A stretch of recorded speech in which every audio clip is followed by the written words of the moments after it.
Hey everyone, it's Lavon with Cerberus Bullies.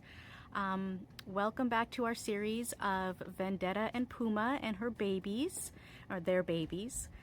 Today we're going to be talking about the whelping box and how it's important to have traction in the whelping box so that you can save a puppy's hips and joints.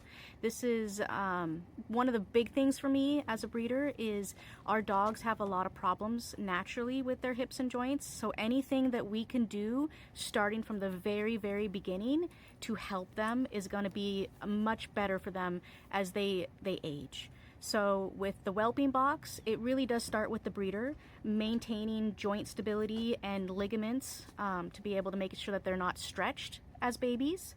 So we're going to go over what I do for my system here to try and help these puppies have better hips and joints. So let's go take a look and check out the puppies and see how they're doing, and I'll show you what we do in the whelping box to safeguard those hips and joints. Here we have Mama in the whelping box. She just got done with the puppies, so they're all fat and happy right now, and she is waiting for her break. This is how she waits. She pants and she just sits there like a good girl. So Mama has both sides here.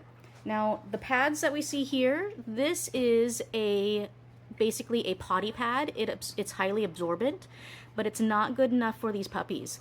So I want to show you this puppy. See how he's crawling, but you see how his back legs is coming up, and they're still crawling on their bellies, but they're trying really hard to not use their knees. They're really trying to use their legs. That's what we want. We want these puppies to be able to actually use their legs, and that's basically enabled by this traction pad. This traction pad is really thick, and because it's so thick that we really can make it so that these puppies can get their feet into the substrate. Basically, we're trying to mimic what it would be like as if mommy had made a den. So puppies would be able to walk on dirt because it has high traction, but you know, we just try and make it as good as possible. Obviously, a lot of it does come down to genetics, but I have personally improved a lot of the scores in my dogs just by having these traction pads. These pads also help prevent something called flat chest syndrome, where puppies, when they're laying flat on their chests like this, if it's hard, their bones are so malleable at this point that they can actually contract something called flat chest syndrome, where the chest cavity itself flattens, and that can actually cause life-threatening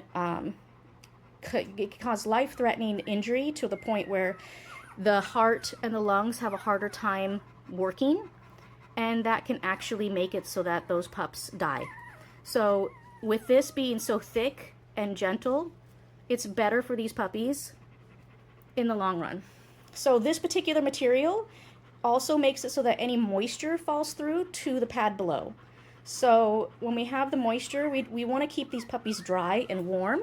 And since these pads don't absorb any moisture, they just let it pass straight through.